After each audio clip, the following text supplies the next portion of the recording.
여러분 안녕하십니까. 이른 새벽 도심 거리를 청소하던 환경미화원이 만취한 채 차를 몰던 30대 남성에 의해 목숨을 잃었습니다. 더구나 이곳은 어린이 보호구역으로 속도를 늦춰야 하는 곳이었는데도 과속으로 달리다가 사고를 낸 겁니다. 쓰레기를 수거하는 환경미화원들은 심야나 새벽에 일을 하는데요. 안전을 위협하는 밤샘 작업이 단란한 한 가장의 생명을 앗아간 겁니다. 이수복 기자의 단독 보도입니다. 새벽 4시 모두가 잠든 시간, 대전 대사동 거리에서 중구청 소속 환경미화원 58살 A씨가 길가에 있는 쓰레기를 치우고 있습니다. 하지만 잠시 뒤 A씨가 도로가에 쓰러져 있고 주위에서 청소를 하던 동료 직원들이 급하게 모여듭니다. 사고가 난 현장입니다. 오르막길에서 맹렬한 속도로 내려온 차량은 이곳 길가에서 청소를 하던 미화원을 그대로 들이받았습니다. 해당 도로는 시속 30km 이하로 달려야 하는 어린이 보호구역이지만 속도를 무시한 채 질주한 겁니다. 머리에 큰 부상을 입은 A씨는 바로 옆 대학병원으로 이송됐지만 결국 숨졌습니다. 구청 공무직으로 일하며 아내 2딸과 함께 단란한 가정을 꾸리던 50대 가장은 정년을 불과 2년 앞두고 명을 달리했습니다. 책임감이 강하시고 성실하신 분이셨는데 저희도 그래서 너무나 안타깝고. 현장에서 붙잡혀 체포된 가해 차량 운전자 B씨는 30대 남성으로 지인과 술을 마시고 새벽에 집으로 돌아가던 중 사고를 냈습니다. 사고 당시 혈중 알코올 농도는 0.08% 이상, 면허 취소 수준의 만취 상태였습니다. B씨는 경찰 조사에서 모든 혐의를 인정했고 어두운 새벽이라 잘 보이지 않아 차로 치였다고 진술했습니다. 밤에 다 치우지 않으면 쏟아지는 민원을 견디지 못해 밤샘 작업으로 심야에 일하는 환경미화원들은 매 순간 음주 차량, 과속 차량이 큰 위협입니다. 매년 200건씩 되는 환경미화원 산재 접수 가운데 90%가 교통사고지만 비교적 안전한 주간 근무는 지저분해 보기 싫다는 민원 때문에 여전히 요원합니다. 경찰은 도로교통공단에 사고 당시 차량의 정확한 속도를 의뢰하는 한편 음주 차량 운전자의 구속영장을 신청했습니다. TJB 이수복입니다. 믿는 도끼에 발등 찍힌다. 3년간 함께 동고동락했던 직원에게 한 번도 아니고 2번이나 발등을 찍힌 업주가 있습니다.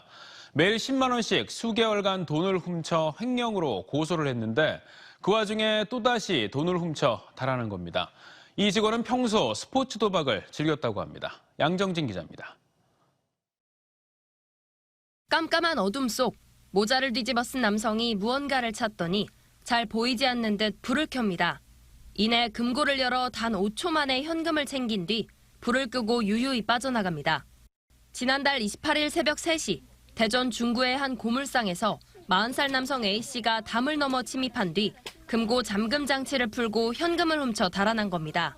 2시간 전 인근 편의점에선 또 다른 범행도 저질렀습니다. 절도를 하기 직전엔 20살 여자 알바생이 일하는 인근 편의점에 찾아가 담배 2갑을 달라며 흉기로 위협하기도 했습니다. A씨는 경찰의 추적을 피하기 위해 새벽 내내 골목길을 걸어 다니다 곧장 서울행 첫 차로 달아났습니다.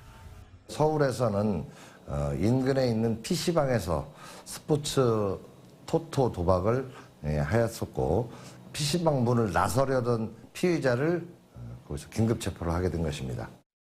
알고 보니 A씨는 피해 고물상에서 3년간 일했다 해고된 직원으로 금고 비밀번호를 알고 있었습니다.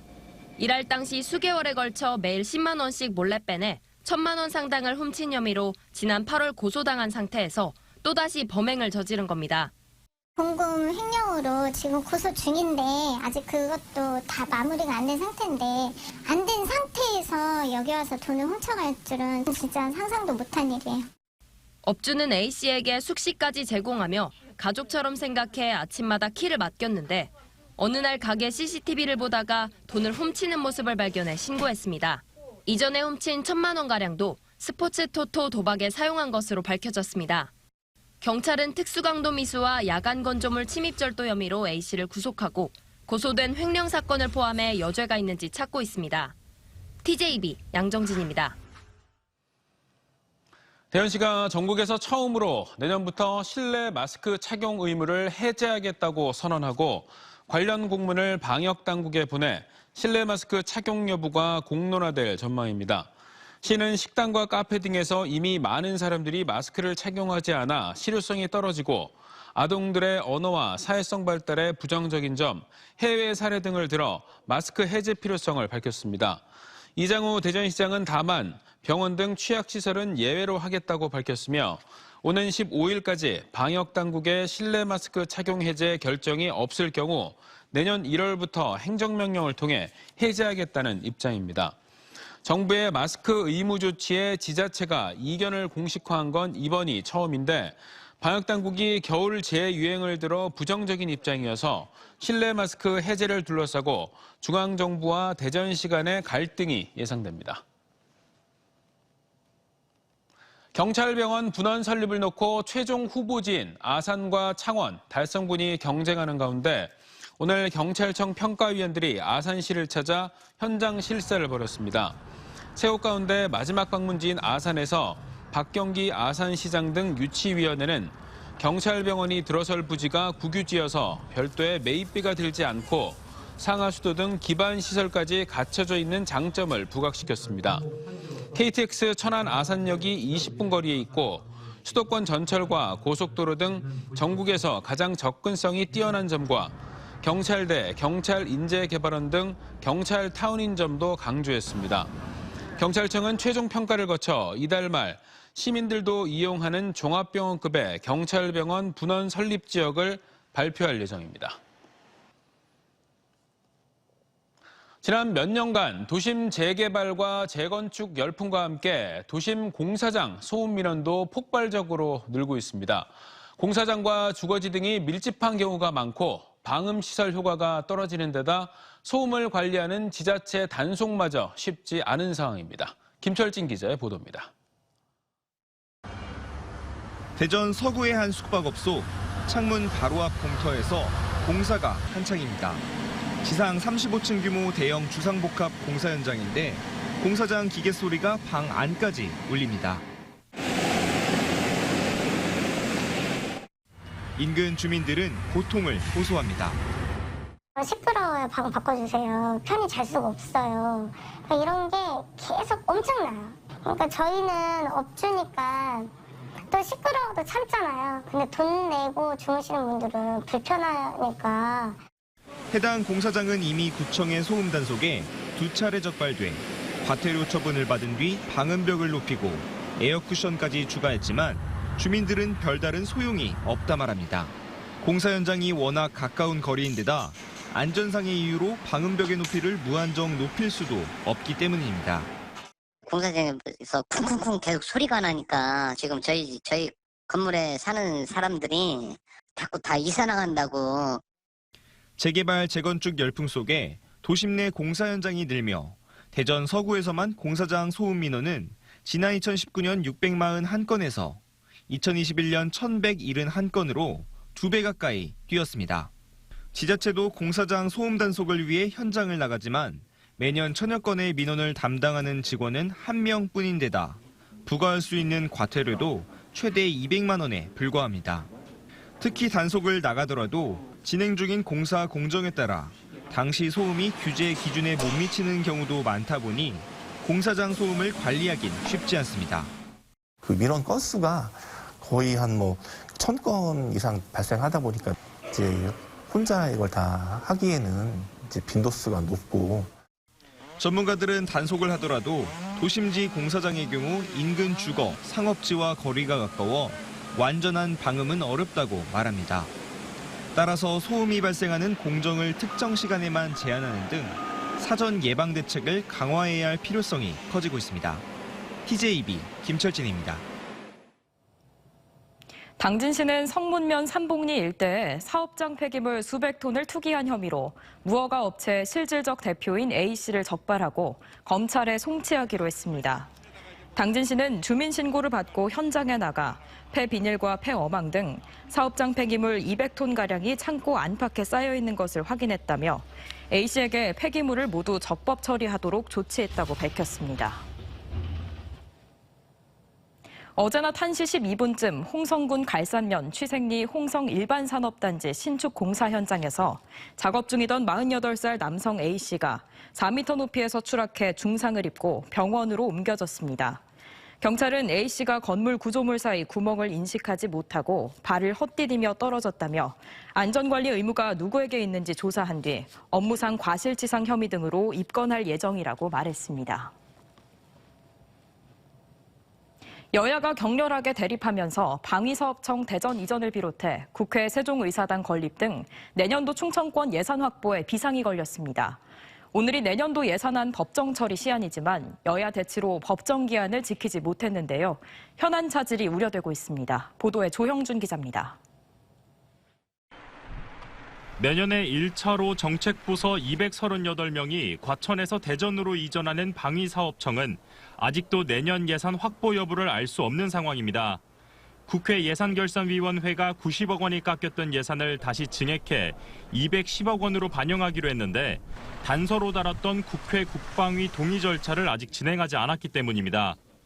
문안이 증액된다면 다행이지만 지난달 말로 국회 예결위 활동이 종료되면서 예산 심사 기능은 비공개 기구인 예결위 소소위로 넘어갔습니다.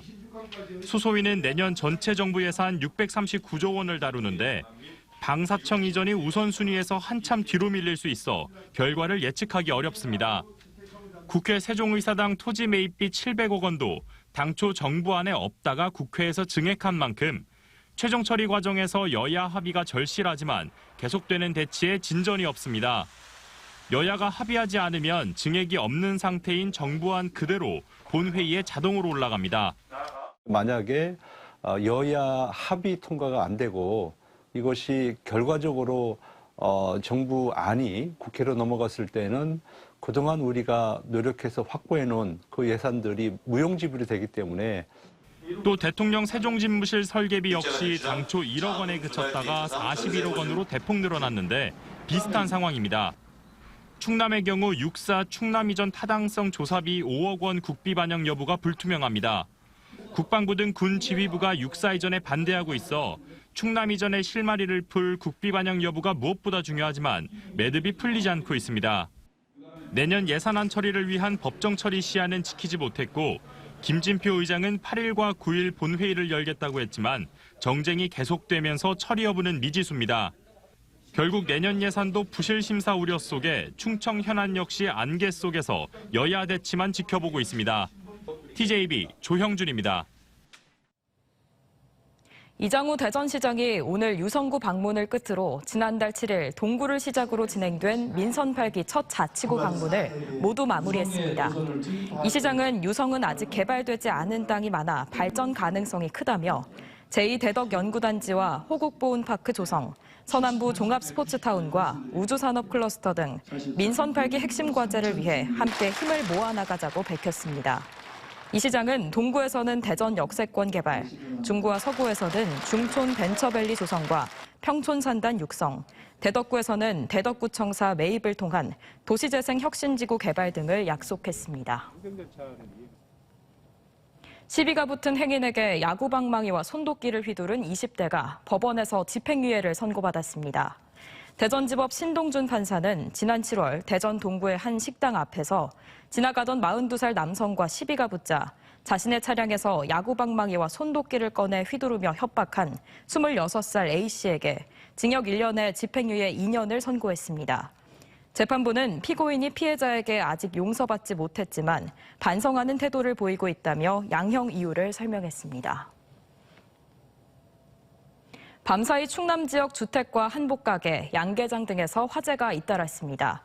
오늘 새벽 3시 15분쯤 서산시 대산읍 단독주택 화목보일러에서 시작된 불길로 화재가 발생해 집안에 있던 3명은 무사히 대피했지만 내부 181제곱미터와 가재도구 등을 모두 태웠습니다. 새벽 1시 15분쯤엔 논산시 노성면의 양계장에서 온풍기 과열로 불이 나 건물 7개 동 1000제곱미터가 타고 닭 18,000마리가 폐사했습니다.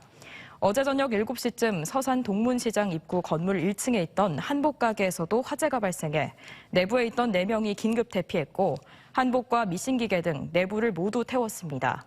앞선 저녁 6시 40분쯤에도 천안시 풍세면의 한 2차 전지 실험실에서 전자기판 실험을 하다 불이 나 내부 200제곱미터가 소실됐습니다. 충남도 내 일선 시군들이 내년 1월 1일부터 시행되는 고향사랑 기부제 모금과 운용 준비에 본격적으로 나서고 있습니다. 고향사랑 기부금은 외지에 나가 있는 개인이 고향 시군에 500만 원 이하 일정 금액을 기부하면 세액공제 10만 원까지는 전액, 10만 원 초과분은 16.5% 세액을 공제해주고 해당 시군에서 기부금의 30%까지 특산품과 답례품을 주는 제도입니다. 기부금은 사회 취약계층 지원과 지역 공동체를 위해 쓰여지는데 도내 각 시군들은 이달 중으로 답례품에 쓰일 업체를 모집해 선정위원회를 거쳐 제공될 물품을 확정할 방침입니다. 보령시는 내일부터 오는 11일까지 천북면 굴단지에서 천북굴 홍보 행사를 연다고 밝혔습니다. 천북 장은리 굴단지는 해마다 겨울이면 20만 명이 제철 맞은 굴을 맛보러 찾는 곳으로 내일 개막식을 시작으로 굴 비빔밥 시연과 초청 가수 축하 공연, 노래자랑 등이 진행됩니다. 또 굴밥과 굴 칼국수, 굴찜, 굴 해무침 등 다양한 굴 요리를 현장에서 맛볼 수 있습니다. 당진시 송산면에 대규모 암모니아 저장 시설을 갖춘 부두가 오는 2030년까지 조성됩니다. 충남도와 당진시, HDC, 현대산업개발, 롯데케미칼 등 9개 기업 대표들은 오늘 충남도청에서 만나 오는 2024년부터 2030년까지 4,500억 원을 들여 당진 송산 일반산업단지 앞 공유수면 18만 제곱미터에 암모니아 부두를 건설하는 내용의 협약식을 체결했습니다. 송산 부두에는 4만 톤 규모의 저장 탱크 4기와 5만 톤과 3만 톤급의 운반선 저반 시설이 설치돼 연간 200만 톤의 암모니아를 수입하게 되며 석탄 화력 발전용과 수소 연료전지 발전용 등으로 공급될 전망입니다. 부여구는 내년부터 친환경 농업 실천 농가에 친환경 농산물 생산 장려금을 지원하기로 했습니다. 대상 작목은 밤을 제외한 전 작목으로 지급 단가는 유기 인증의 경우 1헥타르당 벼 150만 원, 기타 작물 170만 원, 무농약 인증은 벼 135만 원, 기타 작물 150만 원입니다. 대전과 세종, 충남의 코로나19 하루 신규 확진자 수는 4,133명으로 전날보다 500여 명 줄었습니다. 지난주와 비교해도 약 300명가량 감소했습니다. 대전에서는 1,693명, 충남은 2,077명, 세종은 363명이 확진됐습니다. 코로나19 사망자는 대전에서 1명 늘었고 세종과 충남은 없었습니다. 개통 1년을 맞이한 국내 최장 길이의 보령 해저터널에서 지난 1년간 이륜차 진입, 역주행, 보행자 진입 등 200여 건에 가까운 교통법규 위반 행위가 적발된 걸로 나타났습니다.